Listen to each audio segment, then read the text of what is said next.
વાપીમાં ઝડપાયું international fake call centre.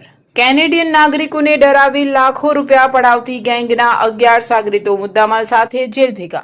ગુજરાતમાં ગુનેગારો હવે વિદેશી નાગરિકોને નિશાન બનાવી રહ્યા છે, ત્યારે વલસાડ જિલ્લાની એસઓજી પોલીસને એક મોટી સફળતા મળી છે।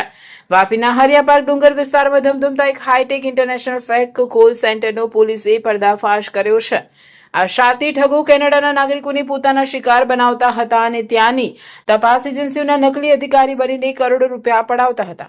વલસાડ એસઓજીએ બાતમીના આધારે દરોડા પાડીને મહિલાઓ સહિત કુલ 11 આરોપીઓની ધરપકડ કરી છે। વલસાડ જિલ્લાનું ઔદ્યોગિક નગર વાપી ફરી એકવાર ચર્ચામાં આવ્યું છે। વલસાડ એસઓજીને બાતમી મળી હતી કે વાપીના હરિયાપાર્ક ડુંગર વિસ્તારમાં રાતના અંધારામાં એક ગેરકાયદેસર કોલ સેન્ટર ચાલી રહ્યું છે, જેના આધારે પોલીસે ઓચિંતો દરોડો પાડ્યો હતો।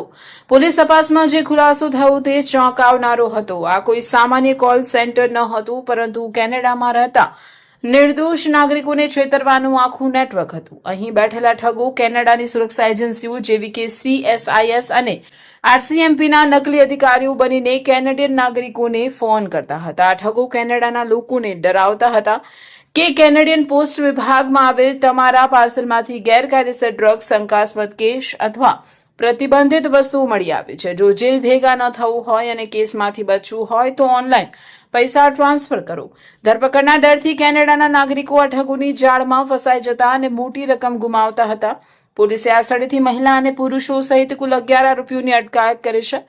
દરોડા દરમિયાન પોલીસે ઘટના સ્થળેથી હાઈટેક લેપટોપ, અદ્યતન મોબાઈલ ફોન, કેનેડિયન નાગરિકોનો ડેટા અને અન્ય ડિજિટલ સામગ્રી સહિતનો મોટો મુદ્દામાલ જપ્ત કર્યો છે। હાલમાં વલસાડ પોલીસે આ સમગ્ર કૌભાંડના તાર ક્યાં ક્યાં જોડાયેલા છે અને અત્યાર સુધી કેટલા કરોડો રૂપિયાની છેતરપિંડી આચરી છે તે દિશામાં સઘન તપાસ શરૂ કરી છે।